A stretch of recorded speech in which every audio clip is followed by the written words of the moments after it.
Amin. Assalamualaikum warahmatullahi taala wabarakatuh.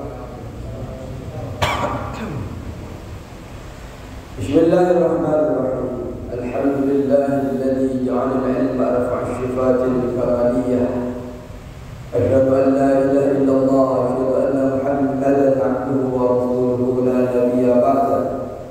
Allahumma shalli wa sallim ala sayyidina Muhammadin wa ala alihi wa sahbihi ajma'in. Rabbana la 'ilma lana illa ma 'allamtana innaka antal 'alimul hakim. Rabbi shrah li sadri wa yassir li amri wahlul 'uqdatam min lisani yafqahu qawli. Yang kami hormati segala para jemaah yang hadir pada malam hari ini, semoga panjenengan semua selalu dalam keadaan sehat walafiat. Para tamu, para pendakwah jalan Allah, semoga hadirnya panjenengan di musala ini bisa memberikan keberkahan, membawa menjadi wasilah daripada Allah, menurunkan ridha-Nya, menurunkan rahmat-Nya, dan menjauhkan daripada wilayah ini dari murkanya Allah, dari bencana. Amin amin ya rabbal alamin.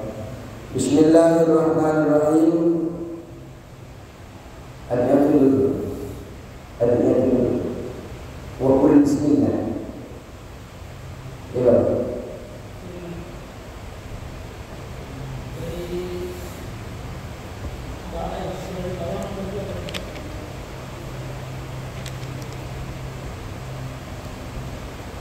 Wa qul bismillah. Terakhir langsung balik. Bismillahirrahmanirrahim. Qala musannif rahimahullahu taala pada judul bid'ah. Kemarin kita sudah membahas masuk di dalam bab etika berwudu. Sebelumnya kita sudah membahas tentang adab masuk atau keluar atau yang berkaitan dengan toilet. Bangun tidur, toilet sudah. Kita sekarang etika berwudu. Yang jelas kalau cuma mau sah di sisi Allah wudu kita sah, yang penting syarat dan rukunnya terpenuhi, selesai. Tapi kan kita tidak cukup di situ. Dalam taat kepada Allah perlu kita beradab, beretika. Hari ini kita masuk di dalam adab melaksanakan wudu. Kemarin kita sudah bahas, setelah istinja kita jangan lupa untuk bersiwak. Ketika kita mau berwudu, bersiwak. Kenapa ini siwak ini penting? Rasulullah bersabda, "Laula an asyqa ala ummati." Andai kata aku tidak memberatkan atas umatku, niscaya sudah aku perintahkan, aku wajibkan itu siwak kepada kalian. Fi kulli sholatin, dalam setiap sholatnya. Bahkan ketika kita bersiwak, satu sholat dalam keadaan bersiwak itu lebih baik 70 daripada 70 kali sholat daripada tidak bersiwak. Namun ini tidak bisa dibandingkan dengan sholat berjamaah. 70 kali bersiwak tidak bisa menandingi satu derajat yang diberikan kepada orang-orang yang sholat berjamaah. Makanya di dalam hadis sab'ina wa isrina darajah, ketika keutamaan orang berjamaah, khamsina wa isrin, khamsun wa isrin, ada yang khamsin wa isrin dalam riwayat yang lain 25 derajat, dalam riwayat yang lain 27 derajat. Satu derajat saja hanya bisa menandingi satu derajat saja. Orang yang 70 kali sholat bersiwak hanya menandingi satu derajat dalam berjamaah. Artinya tetap lebih afdal, lebih utama orang sholat berjamaah. Takut ada. Ya kalau begitu Ustaz, kalau lebih baik 70 kali ketimbang tidak siwak, ya enak. Sholat di rumah sudah dapat 70 kali keutamaan. Itu tidak, karena tidak bisa menandingi kata Syekh Nawawi dalam Syarah Maraqul Awliya. Kemudian setelah kita bersiwak, siwak ini ada dua pendapat. Ada yang mengatakan siwak dulu kemudian wudu, ada yang mengatakan cuci tangan dulu. Di antara setelah cuci tangan dengan berkumur-kumur, disinilah tempat kita bersiwak. Kalau punya siwak jangan dianggurin di rumah. Biasanya oleh-oleh dari umrah, sejadah siwak, sejadah siwak. Sama yang lima, itu buat apa ini siwak? Ternyata utamanya luar biasa. Al-Ayatul Wudu sekarang tentang doa-doa wudu. Karena kita sudah bersiwak, berarti kita sudah masuk kepada fase wudu. Wa qul bismillahirrahmanirrahim. Wa qul, dan ucapkanlah, katakanlah engkau ketika ingin melaksanakan wudu itu bismillahirrahmanirrahim. Ketika panjenengan membaca bismillah tanpa ar-Rahman, tanpa Rahim, itu sudah mencukupi mendapatkan kesunahan daripada wudu. Sudah termasuk beradab kepada Allah di dalam melaksanakan wudunya. Kalau ternyata panjenengan meninggalkan di awal wudu, lupa seumpamanya, maka datangkanlah ketika panjenengan berada di tengah-tengah pelaksanaan wudu. Bismillah di awal wa akhirih subhanallah. Datangkan di tengah-tengah. Ketika lupa sebenarnya. Tapi ketika sudah selesai wudunya, tidak perlu lagi bismillah, karena tempat sudah terlewati, tidak perlu membaca Tapi apa yang harus dibaca ketika selesai wudu? Cukup baca Alhamdulillahilladzi ja'alal ma'a tahura. Ini yang dikatakan di dalam kitab Al-Adhkar. Dalam kitab Al-Adhkar mengatakan Alhamdulillah alladzi ja'alal ma'a tahura. Alhamdulillah, segala puji bagi Allah yang telah menjadikan air ini tahura, yang suci. Itu kalau panjenengan lupa sampai selesai melaksanakan wudu. Tapi kalau masih membahas mengusap telinga, datangkanlah bismillah di awal doa. Yang paling bagus membaca doanya seperti apa? Bismillahirrahmanirrahim. Rabbi a'udzu bika min hamazatis syayatin wa a'udzu bika rabbi an yahdurun. Ini doa yang ada di dalam kitab kita. Ya, itu kan? Rabbi, wahai Tuhanku, a'udzu bika, aku berlindung kepadamu, min hamazatis syayatin, dari gangguan-gangguan setan. Maksudnya gangguan setan yang seperti apa yang kita ingin berlindung kepadanya? Kepada Allah aku ingin berlindung daripada gangguan-gangguan setan. Gangguan setan yang berupa bisikan-bisikan. Dalam ibadah setan berusaha, dalam sholat kita membisiki, pikiran kita berhayal kemana-mana. Sholat di sini tapi sudah nyampe ke rumah pikirannya, setan berusaha membisiki kita sehingga kita dalam wudu. Makanya perang wudu ini penting. Perang wudu ini penting karena khusyuk tidaknya di dalam sholat itu diantaranya adalah perang wudu yang dioptimalkan. Jadi kita memohon perlindungan kepada Allah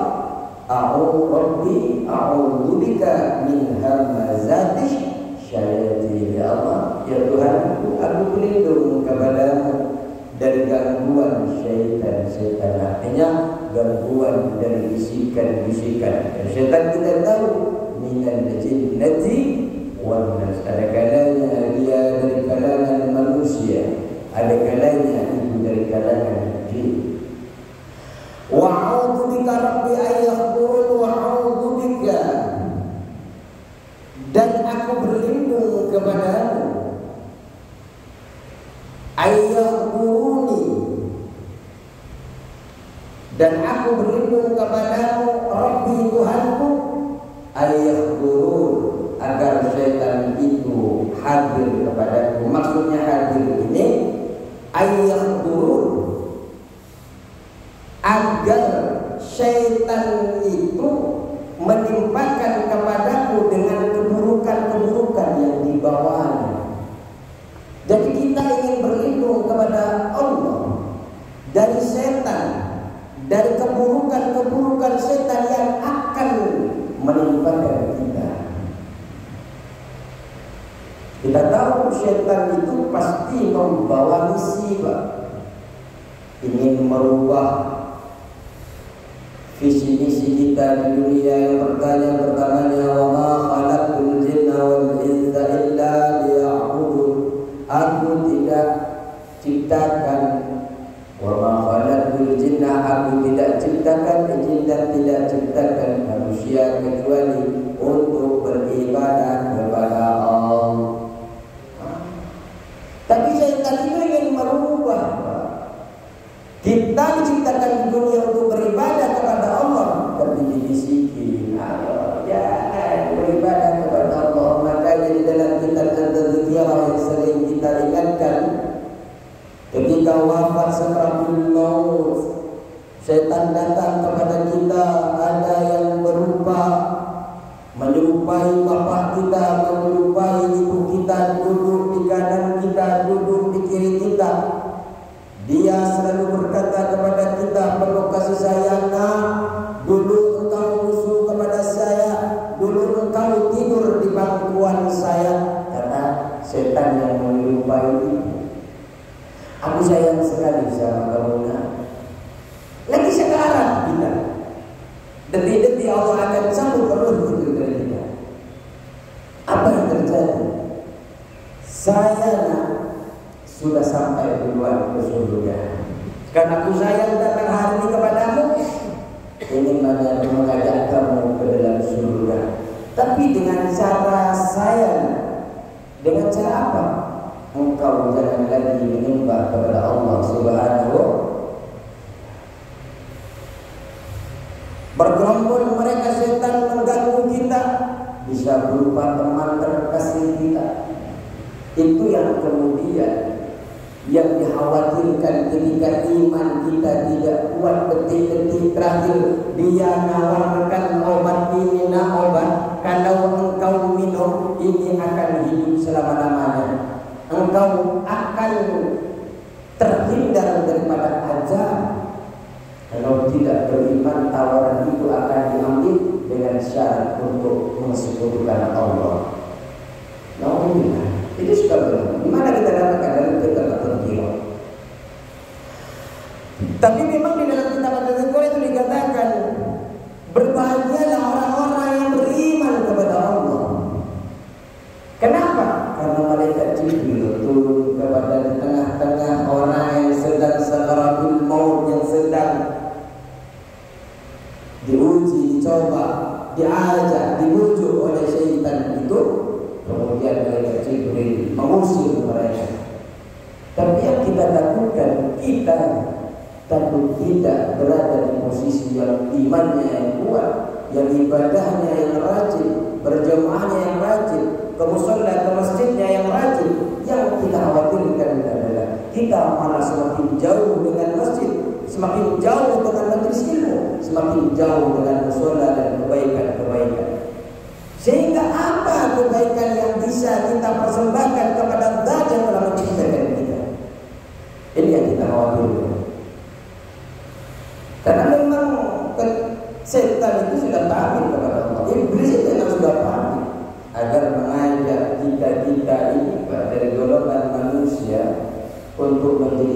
tempatnya di neraka, menjadi bahan bakarnya api neraka. Kita tahu waquduhan nas wal hijar. Bahan bakar api itu ada dari batu, ada daripada manusia. Yang kita khawatirkan kita.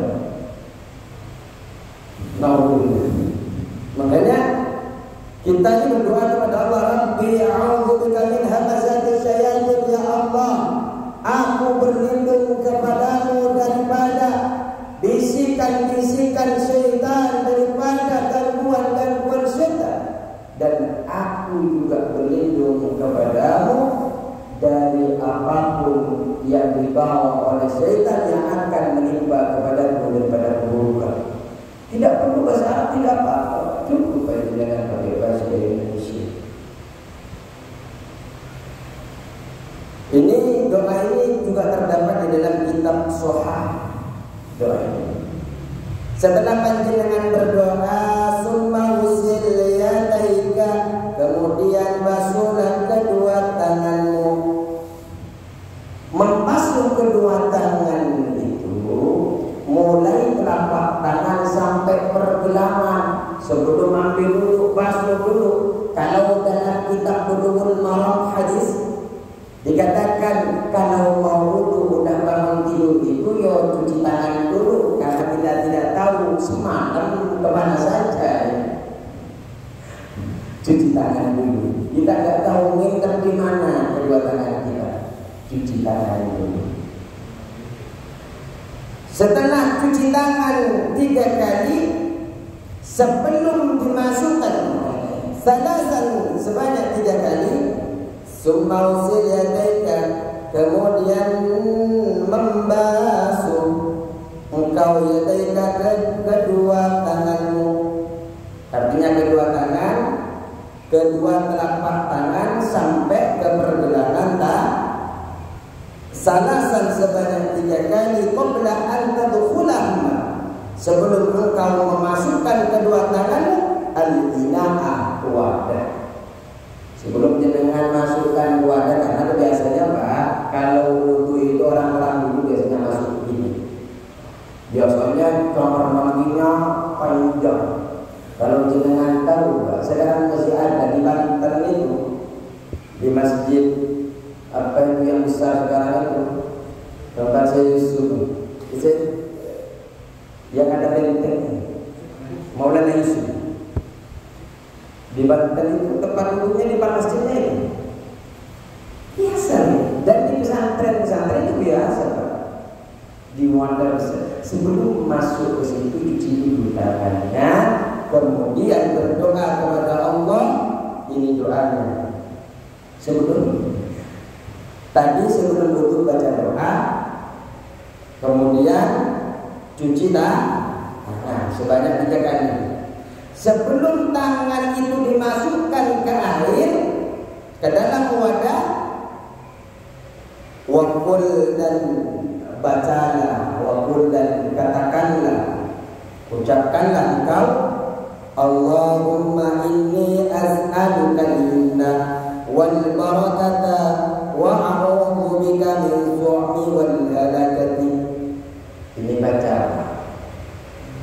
Allahumma ya Allah, inni sesungguhnya aku as'aluka, memohon kepadamu, al-yumna. Kalau asalnya yumna ini keberuntungan, tapi kalau menurut Syekh Nawawi maknanya adalah quwwatu 'ala al-ta'ah, quwwatu 'ala al-ta'ah, kekuatan untuk melaksanakan ketaatan. Ya Allah, aku memohon, aku meminta kepadamu al-yumna, kekuatan untuk taat, wal barakah, dan keberkahan. Apa itu keberkahan Pak? Ya Allah, berikan keberkahan. Berkah itu adalah ziyadatul khair, bertambahnya kebaikan. Semakin tambah kebaikan itu namanya berkah. Di rumah kita nambah kebahagiaan, nambah senyum, nambah harta, nambah anak. kalau senyum, kalau harta, kalau anak, bawa kebaikan kita, berarti itu suatu berkah. Tapi kalau harta di rumah buat kita nangis, buat kita merana, punya keluarga buat kita nangis, buat kita merana, bukan berkah.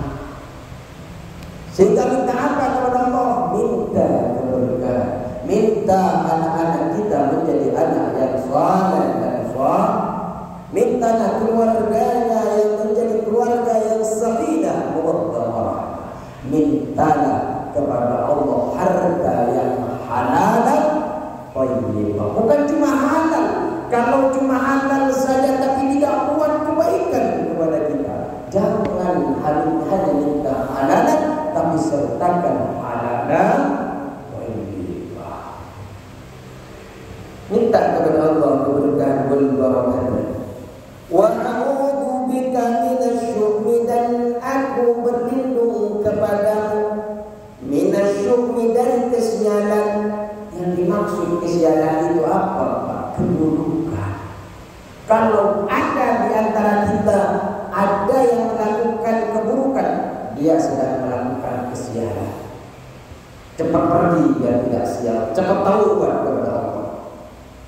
Jangan sampai sial itu berada di sisi kita dengan berlama-lama. Jangan sampai ada jadi orang yang sial. Wal halakah, dan kebinasaan. Jadi kita minta kepada Allah ketika mau masukkan tangan, Allahumma inni as'aluka al-yumna wal barakata wa a'udzubika minasy-syuhmi wal halakati. Ya Allah, aku meminta kepadamu keberuntungan, aku meminta kepadamu kekuatan untuk taat, aku meminta kepadamu keberkahan tambahan kebaikan, dan aku berlindung kepadamu dari kesialan, keburukan, dan kebinasaan. Minta.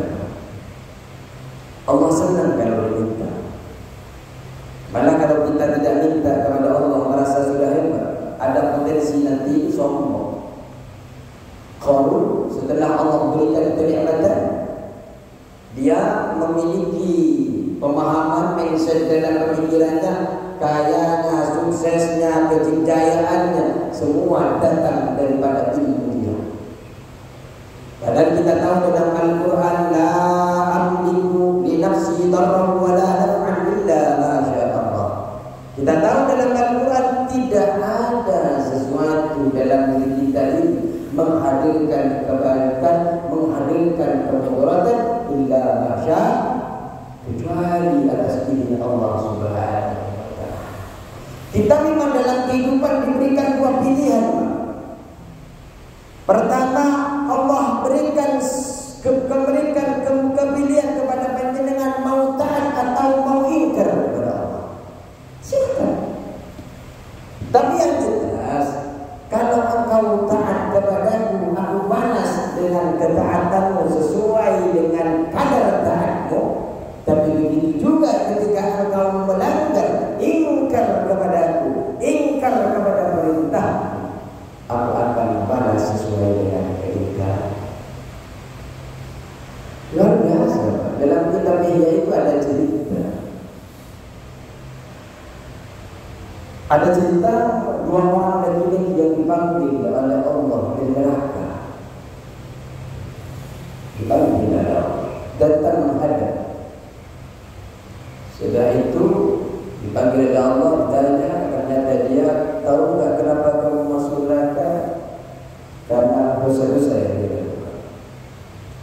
Setelah begitu, cepat kamu balik lagi ke neraka.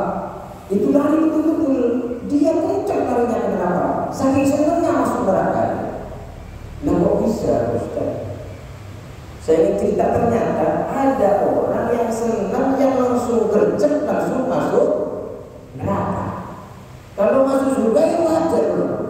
Ini gercepnya masuk neraka. Ditanya, kenapa kamu mau senang banget masuk neraka? Dijawab oleh orang itu, ya Allah, saya ini jerah ya Allah, saya taubat ya Allah. Dulu saya masuk neraka ini gara-gara tidak mendengarkan perintahmu. Aku diajak ke mushola, aku diajak ke masjid, aku diajak memikirkan mushola masjid. Saya malah aneh-aneh memikirkan itu. Mana aku lari daripada itu. Nah sekarang ya Allah, aku tidak mau ulangi melanggar perintahmu lagi ketika engkau memerintahkan aku masuk neraka. Dengan sebuah tenaga aku harus melaksanakan itu. Takut sampai masuk neraka yang lebih sakitnya daripada neraka ini. Artinya dulu ketika dia tidak masuk neraka karena tidak ikut perintahnya Allah. Tapi ketika neraka itu panas ketika diperintahkan oleh Allah masuk neraka lagi, langsung. Ini hidayah. Artinya ini hanya sebagai kepada kita ambil ibadah, ambil pelajaran. Mumpung kita masih hidup, jangan sampai menyesal seperti ini. Disuruh masuk ke neraka pun dia semangat gara-gara takut melanggar kedua kalinya. Karena melanggar yang pertama sudah jelas dia sudah dimasukkan di dalam neraka. Hatta ja'a ahadahumul maut, hingga kematian datang kepada mereka. Mereka berkata, mungkin berkata kepada Allah, irji'un ila, kembalikan aku ke dunia ya Allah. Ketika mereka sudah masuk kubur, mereka malah minta kepada Allah, kembalikan aku ke dunia ya Allah, agar aku ini bisa melaksanakan lima taraktu, amal-amal yang dulu aku tinggalkan. Kembalikan aku ke dunia ya Allah, agar aku bisa beramal soleh yang pernah dulu aku tinggal. Makanya mumpung di dunia, mumpung kita belum masuk ke kubur, minta kembalikan kepada Allah. Ternyata apa yang ada di dunia, kebaikan-kebaikan yang pernah aku tinggalkan, kita sesali di kuburan. Minta kepada Allah untuk dibangkitkan untuk bisa melakukan itu. Tapi dijawab oleh Allah, kalla, sekali-kali tidak. Engkau pun kalau dibalikkan ke dunia akan sama saja. Akan sama saja akan berbuat tidak baik seperti itu.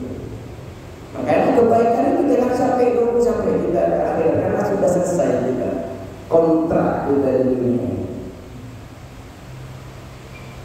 Ayo tadi ini sampai kemana-mana, nanti kitabnya nggak dimakan.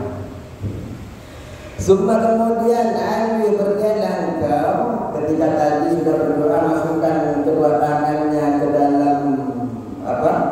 Ke dalam air, ke dalam wadah. Summa kemudian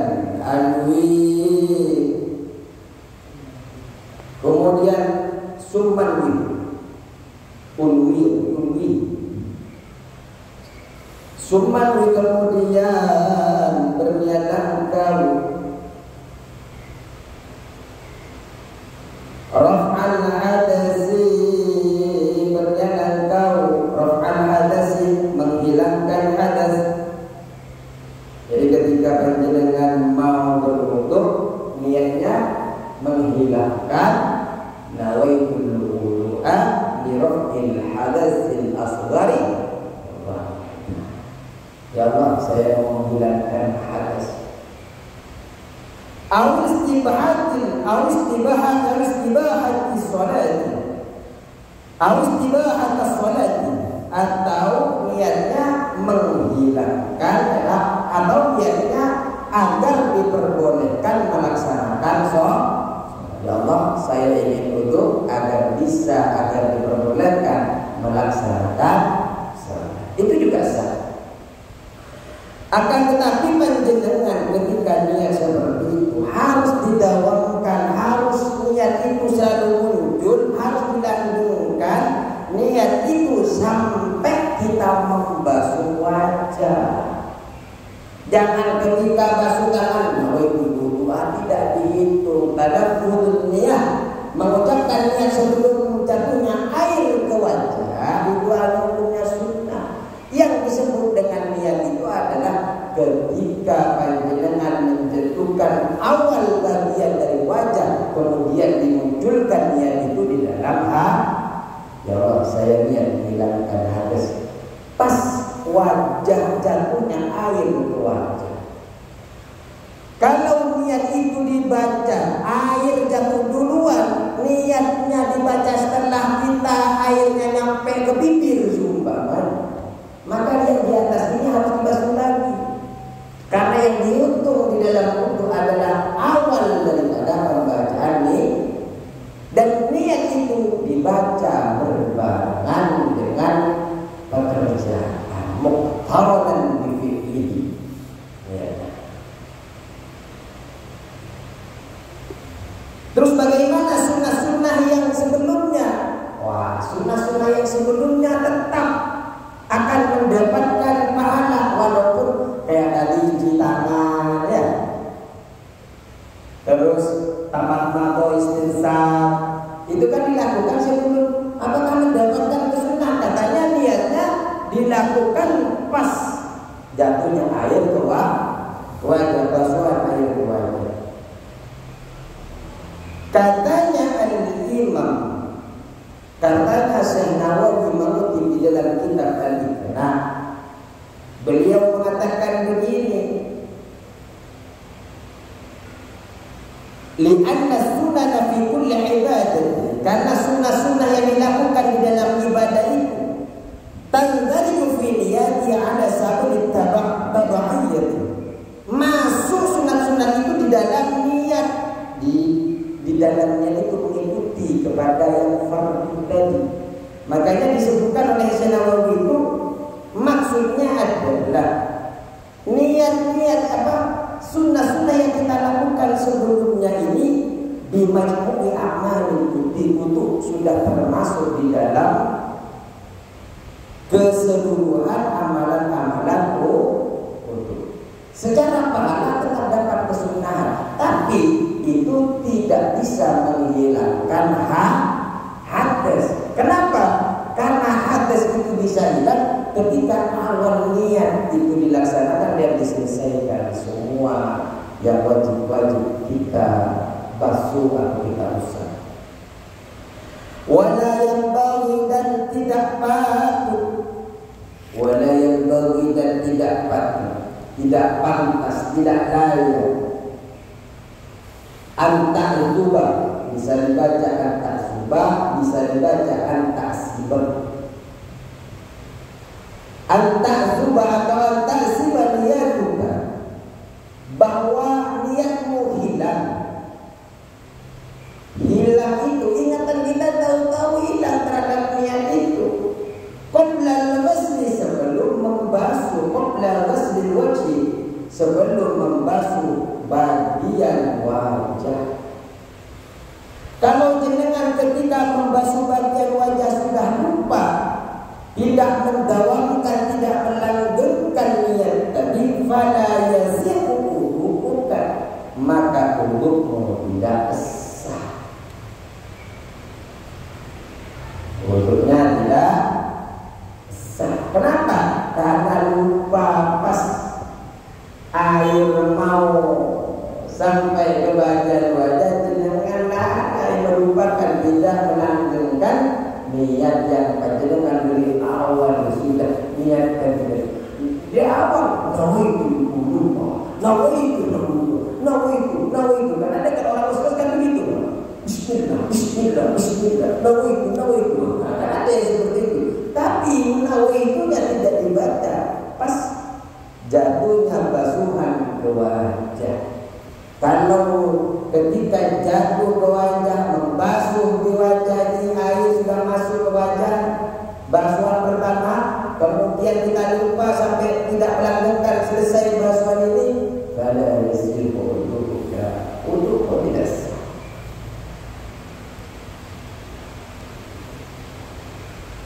Cuma kemudian, makanya kalian di dalam wudu, terutama niatnya itu pas jatuhan bagian pertama ke wajah. Bismillah. Makanya kalau dalam kitab malam itu Pak mulai disilahkan. Kalau susah. Nah itu di dalam hati, tempatnya dalam hati, bukan bisa. Niatnya tempatnya dalam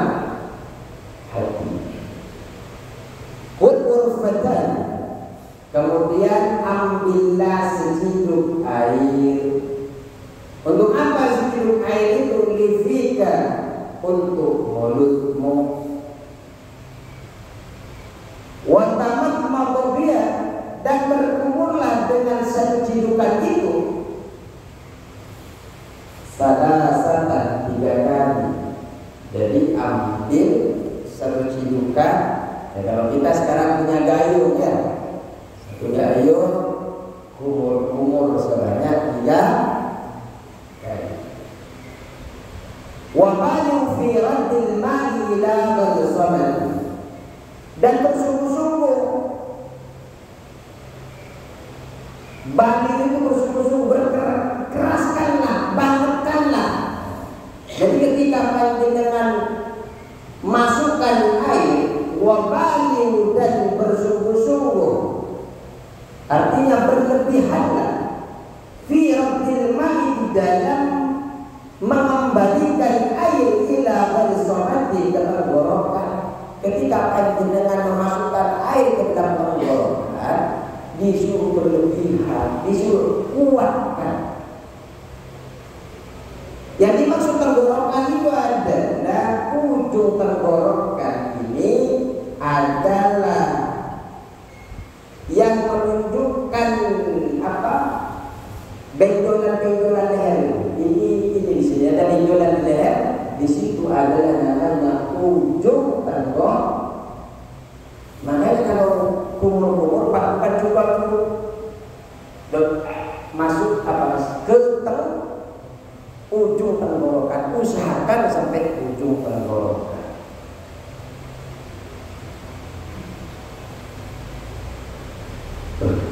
Sudah bisa. Kembali dari tempatnya. Illa an takuna shahidan, kecuali engkau dalam keadaan berpuasa. Kecuali engkau berpuasa, jangan dikhawatirkan panjenengan berbuka, iftar, batal puasanya. Batalku, maka pelan-pelan engkau itu batalku, sukun apa kan? Batalku apa? Hah? Batalku sukun apa? Apa punya sukun apa? Iya, betul sukun. Soalnya di kitab saya fathah, ini salah kitab saya. Yang betul itu sukun. Fatarfuk, maka pelan-pelan engkau kemudian membaca wakul, dan bacalah Allahumma inni ala tilawati kitabika wa kasrati dzikri laka wa tsabbitni bil qawli tsabit bil hayati dunya wal akhirah. Kemudian panjenengan membaca doa ketika panjenengan sudah kumur-kumur, membaca doa Allahumma ya Allah, a'inni, tolonglah aku, ala tilawati kitabi, atas membaca kitabmu, wa kasrati dzikri, dan memperbanyak zikir laka kepadamu, wa tsabbitni, dan kokohkanlah ni kepadaku, bil qawli, dengan ucapan az-zabit yang kokoh, fil hayati dunya, dalam kehidupan dunia, wa fil akhirati, dan dalam kehidupan akhirat. Jadi itu Pak, cuci tangan, doa. Setelah cuci tangan, doa, kumur doa. Ya, ada doa yang mungkin panjenengan bisa sejam dulunya kalau mengalami semua. Coba saja nanti, kalau seperti Pak Haji kan banyak waktu. Pak Haji sibuk baca doa awal dan akhir. Terus Dumahun, kemudian ambillah urfatan, satu cidukan lagi, bi'afika, untuk mulutmu, wastansik, dan berkumurlah, berkumur, wastansik, dan hiruplah, maksudnya hirup air, wastansik, dan berhiruplah biha, dengan urfa, satu celokan air tadi, salatan sebanyak 3 kali. Dan ketika menghirup air ini Pak, dikuatkan juga tadi dibangunkan, dikeraskan ketika menghirup. Kalau di dalam kitab Ibadatul Ahkam itu ada jelaskan di lubang ujung hidung kita itu Pak, setan itu lagi bergelantungan biar banjir. Dengan istinja biar banjir keluar, keraskan itu ketika istinja sebanyak berapa? 3 kali. Dengan tapi selama panjenengan tidak puasa Pak, ya kalau puasa jangan, selama tidak berpuasa. Kemudian wastanzir, dan keluarkanlah. Jadi air yang sudah masuk ke dalam hidung kita dengan keras disuruh keluarkan. Khawatir gak bisa nafas kalau lama-lama Pak. Keluarkan. Setelah keluarkan maafil amfi apa yang ada di dalam, keluarkan juga maafil amfi apa yang ada di hidung. Min rububatin, dari yang basah, dari lendir, keluarkan. Yang basah-basah di dalam hidung, keluarkan. Yang lendir-lendir, keluarkan. Malah kata Syekh Nawawi itu, kotoran yang ada di hidung itu setelah istinsyak, setelah dikeluarkan, pakai, kalau masih belum keluar, pakai bihir khalil dengan jari kelingking tangan yang kiri. Mana jari kelingking? Masukkan ke dalam hidung, yang basah-basah, yang lembab-lembab keluarkan. Khawatir itu jadi kuman. Ini saking menjaganya Islam agar itu yang basah-basah itu tidak lembab lagi dan tidak menimbulkan mudarat kepada kita. Ya udah, nanti pembahasannya yang depan ternyata ini sudah ada. Semoga Allah Subhanahu wa taala memberikan kemanfaatan kepada apa yang kita pelajari dan kita bisa mengamalkannya dan bisa menjadi saksi kelak hadiah